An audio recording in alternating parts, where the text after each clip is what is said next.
क्या आपने कभी सोचा है, एक ऐसा पर्वत जो न कभी फतह हुआ, न कभी किसी ने उसके शिखर को छूने की हिम्मत की, और जो कोई भी गया वो वापस नहीं लौटा। एक ऐसा स्थान जहां समय धीमा हो जाता है, घड़ियां रुक जाती हैं, बाल अचानक सफेद हो जाते हैं, और जहां जाकर इंसान बदल जाता है हमेशा के लिए। ये कोई कल्पना नहीं, नासा के वैज्ञानिकों ने भी इसे देखा है। रूसी सैटेलाइट्स ने माना है कि कैलाश पर्वत के पास कुछ ऐसा है जो इस धरती पर कहीं और नहीं। एक ऐसा स्थान जिसे नासा ने भी घोषित कर दिया है, नो फ्लाई जोन।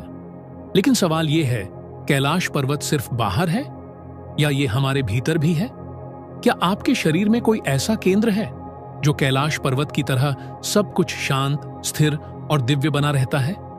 क्यों हिंदू, बौद्ध, जैन और तिब्बती परंपराएं सब इस पर्वत को अंतिम सत्य कहती हैं?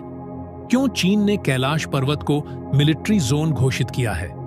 क्यों नासा अब तक इसे इलेक्ट्रोमैग्नेटिक मिस्ट्री स्पॉट मानता है? क्या सिर्फ इतना ही है या इसके पीछे छिपा है एक गहरा, अद्भुत रहस्य जिसे अगर आप समझ गए तो आपको खुद का शरीर भी ब्रह्मांड की तरह लगने लगेगा? चलिए, आज हम इस वीडियो में खोलेंगे वो रहस्य जो आपके मन को झकझोर देगा, आपके शरीर को ब्रह्मांड से जोड़ देगा और आपको खुद से मिलवा देगा। अब स्वागत है आपका हमारे चैनल सामरी जंक्शन में, जहां हम सिर्फ बातें नहीं करते बल्कि आत्मा, विज्ञान और ब्रह्मांड के बीच एक सेतु बनाते हैं। अब शुरू होती है वो यात्रा जो विज्ञान, आध्यात्म और आपके खुद के शरीर के बीच छिपे उस रहस्य को उजागर करेगी जो शायद हजारों वर्षों से सिर्फ मौन में छिपा है। आज की ये यात्रा सिर्फ एक पर्वत की नहीं, बल्कि आपके अंदर के कैलाश की खोज है। नासा के वैज्ञानिक जब कैलाश पर्वत की सैटेलाइट इमेजेस पर काम कर रहे थे, तो उन्होंने देखा कि उस पर्वत के चारों ओर हर दिशा में नदियां घड़ी की सुई के विपरीत दिशा में बह रही है। क्या आप जानते हैं, दुनिया के किसी भी पहाड़ के पास ऐसा नहीं होता, पर कैलाश एकलौता ऐसा स्थान है जहां समय, ऊर्जा और दिशा तीनों झुक जाते हैं। क्या यह संयोग है या किसी अदृश्य शक्ति का संकेत? अब एक बात और सुनिए। नासा की थर्मल इमेजिंग से पता चला कि कैलाश पर्वत के ठीक नीचे एक बेहद मजबूत इलेक्ट्रोमैग्नेटिक पल्स हर 24 घंटे में एक बार बाहर निकलता है, और उस पल कई उपग्रहों के सिग्नल कमजोर पड़ जाते हैं। क्या यह कोई प्राकृतिक घटना है या ये पर्वत खुद एक ऊर्जा केंद्र है, एक जीवित शक्ति? और अब जरा अपने शरीर की ओर देखिए। क्या हमारी रीढ़ की हड्डी कैलाश पर्वत की तरह सीधी और स्थिर नहीं होती? क्या पीनियल ग्लैंड, जिसे तीसरा नेत्र कहा जाता है, वही ऊर्जा नहीं छोड़ती जो कैलाश से उठती है? क्या हमारा शरीर भी एक कैलाश है? शायद शिव बाहर नहीं, अंदर है। शायद कैलाश भी बाहर नहीं, आपके भीतर है। कैलाश पर्वत सिर्फ एक पहाड़ नहीं है, यह इस ब्रह्मांड का सबसे रहस्यमयी केंद्र है। एक ऐसा केंद्र जहां भौतिक विज्ञान की सारी सीमाएं टकरा जाती हैं। लेकिन सवाल यह है, क्या वाकई ये सिर्फ एक पत्थरों का ढांचा है, या फिर यह कोई दिव्य तकनीक है जो समय, स्थान और चेतना तीनों को नियंत्रित करती है? अब कल्पना कीजिए, एक ऐसा पर्वत जो एकदम इंसानी रीढ़ की तरह खड़ा है, जिसकी आकृति, कोण और ऊंचाई हूबहू इंसान की रीढ़ की हड्डी से मेल खाती है, और जिसके चारों ओर घूमने से घड़ी की सुइयां गड़बड़ा जाती हैं। नासा ने 1999 में जब कैलाश पर्वत के ऊपर से अपने स्पाई सैटेलाइट्स से स्कैनिंग की, तो रिपोर्ट्स में दिखा कैलाश के चारों ओर टाइम डिस्टॉर्शन जोन्स हैं। मतलब जैसे जैसे आप कैलाश के पास जाते हैं, समय धीमा हो जाता है। रसियन वैज्ञानिकों ने कहा, यह धरती का एक्सिस मुंडी है, तिब्बती लोग कहते हैं ये मेरुदंड है, और भारतीय अर्षि कहते हैं ये महाशिव का धाम है जहां सब मौन है। लेकिन अब प्रश्न और गहरा हो जाता है, कैलाश और इंसान के शरीर का क्या संबंध है? क्यों जब इंसान ध्यान में गहराई से उतरता है तो उसकी रीढ़ की हड्डी के अंतिम बिंदु पर कंपन होता है, ठीक वैसे ही जैसे कैलाश की चोटी पर हवा सन्नाटे से गूंजती है। नासा ने एक और रहस्य खोला।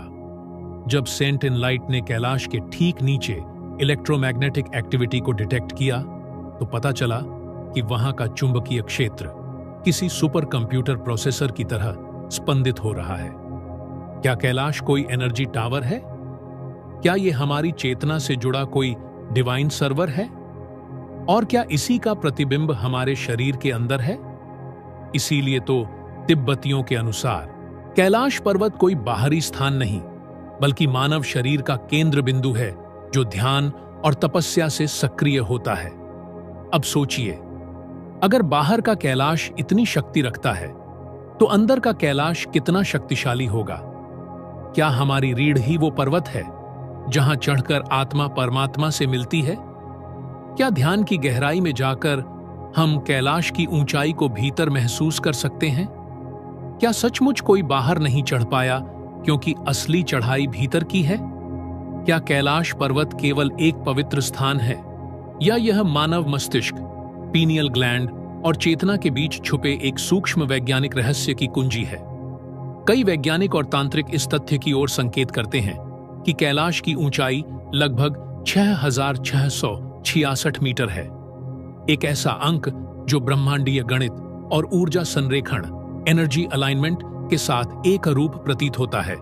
पीनियल ग्रंथि, जिसे आध्यात्मिक तीसरी आंख कहा जाता है, मस्तिष्क में वही स्थान रखती है जो शरीर रूपी कैलाश का शिखर है। क्या यह संयोग मात्र है? इसी तरह डीएनए की डबल हेलिक्स संरचना और शिवलिंग का गोलाकार केंद्रित घूर्णन स्वरूप एक रहस्यमय साम्यता को उजागर करता है, जो ब्रह्मांडीय ऊर्जा और सृष्टि के बीज रूप को दर्शाता है। जब कोई ध्यान, योग और आंतरिक जागरूकता के माध्यम से भीतर की यात्रा करता है, तो कैलाश मात्र एक पर्वत नहीं, बल्कि एक भीतर का जीवित केंद्र बन जाता है, जहां चेतना, ब्रह्मांड और आत्मा का मिलन संभव होता है। लेकिन सवाल यह है, अगर कैलाश पर्वत एक सामान्य पहाड़ होता, तो नासा जैसी संस्था क्यों इस पर रिसर्च करती? रूस की स्पेस एजेंसी क्यों बार बार चेतावनी देती कि कैलाश पर्वत को छेड़ना इंसान की चेतना से खिलवाड़ होगा? और भारत की सरकार, जिसने हिमालय में हजारों ट्रैकिंग पॉइंट खोल रखे हैं, कैलाश के चारों ओर 22 किलोमीटर की एक अदृश्य परिधि में लोगों को क्यों नहीं जाने देती? क्या यह सिर्फ धार्मिक सम्मान है, या कुछ ऐसा है जो हमारी भौतिक समझ से परे है? नासा ने 19,999 में एक कॉन्फिडेंशियल सैटेलाइट रिपोर्ट बनाई, जिसे बाद में रूस के पूर्व वैज्ञानिक अर्नस्ट मोल्दाशेव ने सार्वजनिक किया।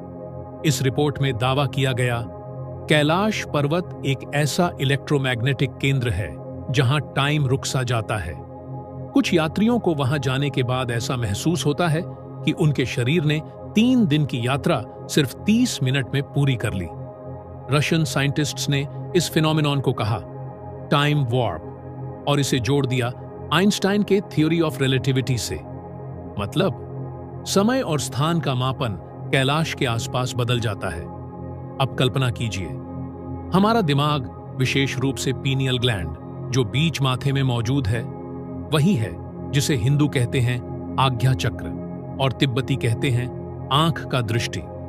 और इसी पीनियल ग्लैंड की बनावट बिल्कुल कैलाश पर्वत जैसी है। सुदूर तिब्बत में बर्फ से ढका एक गुंबदनुमा कैलाश पर्वत और मानव मस्तिष्क की गहराई में स्थित पीनियल ग्रंथि एक अद्भुत समानता साझा करते हैं। दोनों शंकु के आकार के हैं, दोनों ही अद्भुत समरूपता में उभरे और घुमावदार हैं। क्या यह महज संयोग है कि पृथ्वी का मुकुट और हमारी चेतना के भीतर का मुकुट एक दूसरे को इतनी सटीकता से प्रतिबिंबित करते हैं? क्या कैलाश पर्वत पीनियल ग्रंथि का एक स्थूल प्रतिबिंब है, एक पवित्र पर्वत जो बाहर से भीतर के पवित्र केंद्र को प्रतिध्वनित करता है?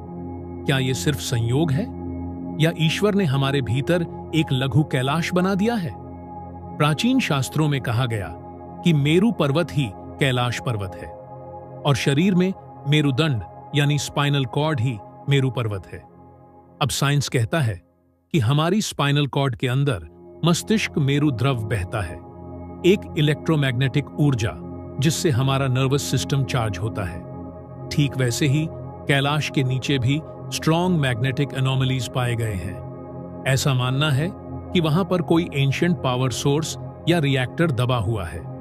कुछ वैज्ञानिकों का मानना है कि कैलाश की संरचना इतनी सटीक है कि वह डीएनए की डबल हेलिक्स फ्रीक्वेंसी को रेजोनेट करता है। यानी कैलाश सिर्फ एक पर्वत नहीं, बल्कि एक फ्रीक्वेंसी टावर है जो इंसान के डीएनए तक को प्रभाव डाल सकता है। और यही कारण है कि कई साधु और तिब्बती भिक्षु कहते हैं, कैलाश को देखना ही काफी है, स्पर्श की जरूरत नहीं। आज तक कोई भी इंसान कैलाश पर्वत पर चढ़ नहीं पाया।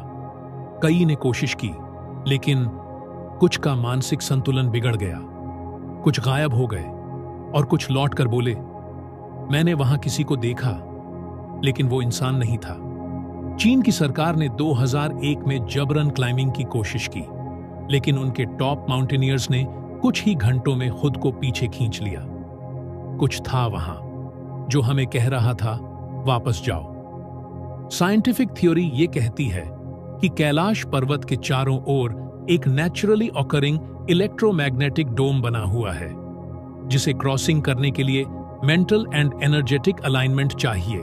मतलब जब तक इंसान की चेतना कैलाश के वाइब्रेशन से मेल ना खाए, तब तक वो ऊपर नहीं जा सकता। अब एआई, नासा और क्वांटम फिजिक्स एक बात पर आ रहे हैं। अब जरा आगे चलिए। शिव, जो कैलाश में रहते हैं, उन्हें नशे के देवता कहा गया। उनकी आंखें आधी बंद, उनका मन समाधि में। क्यों? क्या आपने कभी सोचा है कि उन्होंने विष पिया और फिर भी अमर हो गए? यह कोई जहर नहीं था, बल्कि चेतना का तीव्र जागरण था। आधुनिक विज्ञान ने इसे अब समझना शुरू किया है।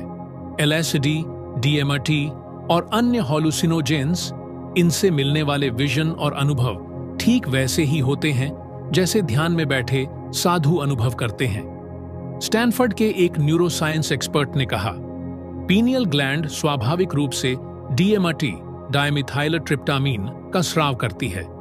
यही कारण है कि गहन ध्यान के दौरान साधकों को अक्सर ब्रह्मांड से एकात्मता का अनुभव होता है।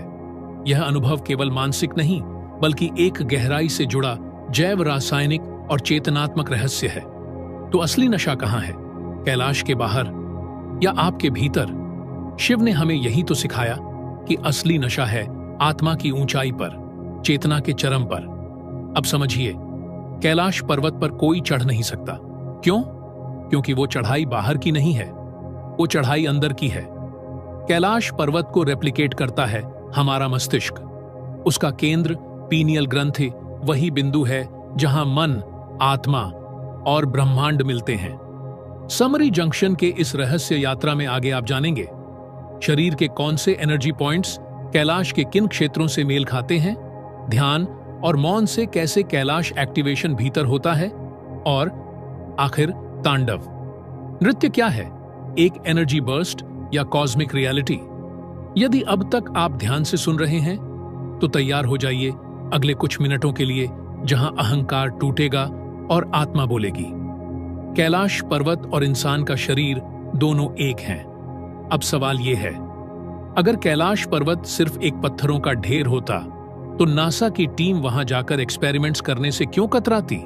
अगर ये एक आम पर्वत होता, तो रशियन स्पाई सैटेलाइट्स वहां से तस्वीरें क्यों नहीं निकाल पाईं? सालों पहले रूसी वैज्ञानिकों ने जब अपने अल्ट्रा सेंसिटिव इंफ्रारेड सेंसर्स से कैलाश के आसपास के क्षेत्र को स्कैन किया, तो पाया गया कि कैलाश के शिखर के चारों ओर एक एनर्जी स्पाइरल घूम रही है, एक ऐसी ऊर्जा जो दुनिया के किसी और पर्वत में नहीं पाई जाती। नासा ने भी स्वीकारा, कैलाश पर्वत से निकलने वाली इलेक्ट्रोमैग्नेटिक तरंगें समय की सामान्य धारणा को प्रभावित करती हैं। ऐसा कहा जाता है कि वहां समय धीमा या विकृत, डिस्टॉर्टेड हो जाता है।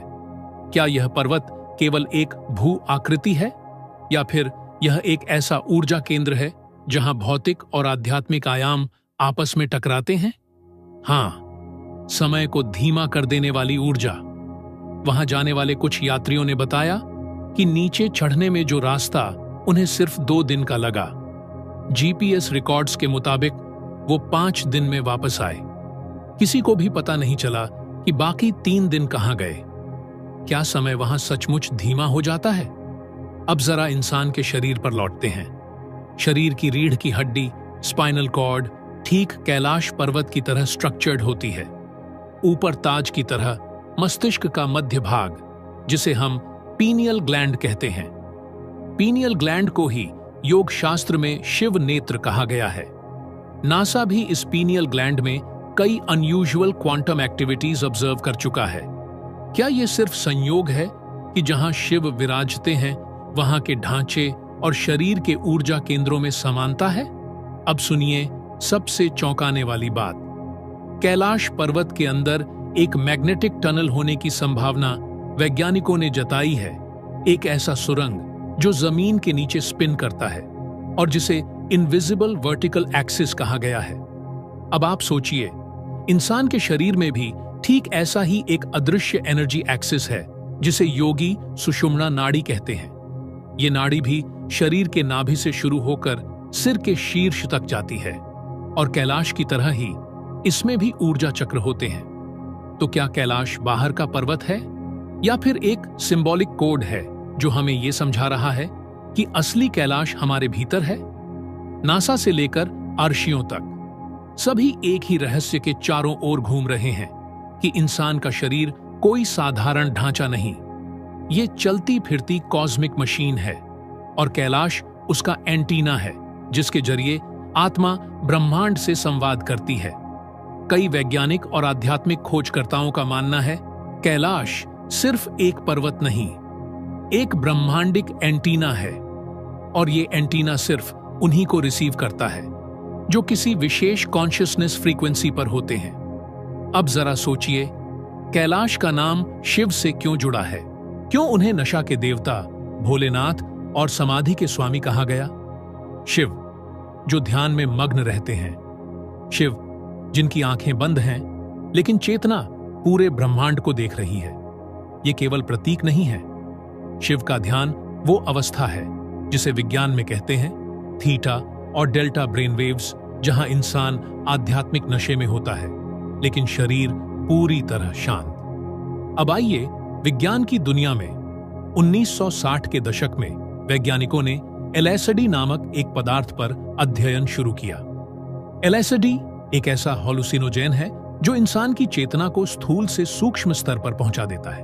लेकिन ध्यान रहे, एलएसडी एक बाहरी नशा है, जबकि योग और समाधि में जो अनुभव होता है वो अंदर से निकलता है, बिना किसी दवा के। अब सोचिए, क्या कैलाश पर्वत भी एक ऐसा इनर एलएसडी एक्टिवेट करता है? रशियन यात्रियों ने बताया, कैलाश के पास पहुंचते ही उन्हें एक अजीब सी एक्सटैटिक वाइब्रेशन महसूस हुई, जैसे किसी नशे की लहर, लेकिन बिना किसी पदार्थ के। और ठीक यही भाव योगियों ने भी बताया। जब कुंडलिनी जागती है तो शरीर के भीतर आनंद की तरंगें दौड़ने लगती हैं। क्या कैलाश की ऊर्जा हमारी इनर कुंडलिनी को झकझोर देती है? अब जुड़ते हैं सबसे गहरे रहस्य से। शरीर में एक स्थान होता है, सहस्त्रार चक्र, जो सिर के ऊपर होता है, जिसे सहस्त्रार चक्र कहते हैं। यह चक्र तभी खुलता है जब इंसान पूर्ण समर्पण, ध्यान और नशे जैसी अवस्था में पहुंचता है, जिसे कहते हैं समाधि। बिल्कुल वैसा ही जैसे कैलाश पर पहुंचकर यात्रियों को टाइम डिस्टॉर्शन, ब्लिस और टीयर्स ऑफ सरेंडर महसूस होता है। बड़े बड़े ऋषियों, सिद्धों और साधुओं ने हमेशा कहा, जो कैलाश को बाहर देखता है वो तीर्थ यात्री है, लेकिन जो कैलाश को भीतर खोज ले वो शिव बन जाता है। मतलब ये पर्वत तुम्हें इसलिए बुलाता है ताकि तुम अपने ही भीतर के पर्वत को देख सको। अब आखिरी सवाल, क्या हर इंसान के भीतर कैलाश है? हाँ, लेकिन वो सोया हुआ है। तभी तो कहते हैं शिव हर जगह है, बस हमें वो दृष्टि नहीं मिली जो देख सके। और इसी दृष्टि को पाने के लिए कैलाश के पास नहीं जाना होता, बल्कि शांत होना होता है, जैसे शिव ध्यान में बैठकर। जब तुम भीतर के शिव को जागृत कर लोगे, तब तुम्हारे भीतर ही कैलाश, ब्रह्मांड, आनंद सब एक साथ झलकने लगते हैं। ना पर्वत चढ़ना जरूरी है, ना ही तिब्बत पहुंचना। अगर खुद को समझ सको तो हर धड़कन में कैलाश धड़कता है और हर सांस में शिव बोलते हैं। अगले कुछ मिनटों में और गहराई से उतरते हैं, जहां विज्ञान, शरीर, कैलाश पर्वत और ब्रह्मांड एक साथ मिलते हैं। जैसे ही हमने देखा कि कैलाश पर्वत के आसपास घड़ियां तेज हो जाती हैं, सैटेलाइट फेल हो जाते हैं और आवाजें अजीब हो जाती हैं। अब सवाल है, आखिर क्या कैलाश कोई आम पहाड़ है या फिर ये एक ब्रह्मांडीय डिवाइस है जिसे समझ पाना इंसान के दिमाग से परे है? अब विज्ञान की नजर से इंसानी शरीर को देखिए। हमारे मस्तिष्क के ठीक बीच में एक बेहद छोटा लेकिन रहस्यमयी हिस्सा है जिसे कहते हैं पीनियल ग्लैंड, जिसे भारत के ऋषियों ने कहा आध्यात्मिक तीसरी आंख। अब सोचिए, कैलाश पर्वत भी बिल्कुल उसी जगह स्थित है, पृथ्वी के ऊपरी गोलार्ध में, केंद्र में, जैसे हमारा पीनियल ग्लैंड सिर के बीच में।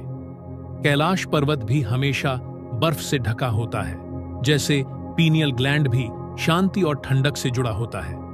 नासा के वैज्ञानिकों ने पीनियल ग्लैंड को नेचुरल इलेक्ट्रोमैग्नेटिक रिसीवर माना है, यानी ये ब्रह्मांडीय ऊर्जा को कैप्चर करता है। तो क्या कैलाश पर्वत भी वैसा ही रिसीवर है, लेकिन पृथ्वी पर?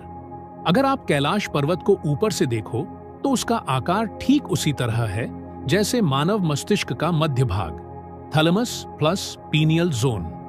जैसे शरीर का मस्तिष्क शरीर को कंट्रोल करता है, क्या कैलाश भी पूरे भूगोल को कंट्रोल कर रहा है? और अब सुनिए नासा की असली रिपोर्ट। कैलाश पर्वत एक प्राकृतिक पिरामिड है जो चारों दिशाओं में मैग्नेटिक अलाइनमेंट में बसा है, जो किसी एंशिएंट आर्टिफिशियल एनर्जी ग्रिड का हिस्सा लगता है। यानी विज्ञान भी यह मानता है कि कैलाश पर्वत कोई संयोग नहीं है, ये एक बनाया गया स्थल हो सकता है, और शायद वो किसी ने इसलिए बनाया ताकि मानव और ब्रह्मांड का सीधा संपर्क हो। अब आप समझ रहे हैं, जब शिव ने कैलाश को अपना निवास बनाया तो वो कोई पहाड़ी घर नहीं था, वो था एक ब्रह्मांडीय स्टेशन जहां से चेतना और ऊर्जा का संचालन होता है। और यही स्टेशन इंसान के भीतर पीनियल ग्लैंड के रूप में मौजूद है। अब तक आपने सुना कैलाश पर्वत और इंसानी मस्तिष्क के बीच का ब्रह्मांडीय रिश्ता, पर सवाल है, शिव क्यों कहलाए औघड़, भांगधारी, नशे में डूबे योगी? क्या यह कोई प्रतीक है या कोई वैज्ञानिक गहराई? आइए जानते हैं। क्या नशा ही आत्मा का द्वार है? देखिए दोस्तों, जब आप ध्यान में जाते हैं, समाधि में उतरते हैं, तो मन शांत होता है, सोच रुक जाती है। यह अवस्था बिल्कुल वैसी ही होती है जैसे शरीर पर किसी नशे का असर हो, लेकिन फर्क सिर्फ इतना है, एक नशा आता है बाहर से, भांग, शराब, अफीम से। दूसरा नशा उठता है भीतर से, ध्यान, समाधि और योग से। शिव इसी भीतर के नशे के प्रतीक हैं। उनका भांग पीना, डमरू बजाना, अघोरी रूप में रहना, ये सब एक्सटर्नल सिंबल्स हैं, पर इनका इंटरनल मीनिंग बहुत गहरा है। अब विज्ञान की जबान में समझो, पीनियल ग्लैंड और नशा। पीनियल ग्लैंड, जिसे तीसरी आंख कहा गया है, वो एक बेहद शक्तिशाली ग्रंथि है जो एक विशेष हार्मोन निकालती है, DMRT, डाइमेथिलट्रिप्टामाइन। इसे कहा जाता है द स्प्रिट मॉलिक्यूल। यही वो तत्व है जो हमें सपनों में, मृत्यु के समय और गहन ध्यान में अनुभव होता है। यानी जब हम पूरी तरह बॉडी से डिस्कनेक्ट हो जाते हैं, तभी DMT जागता है।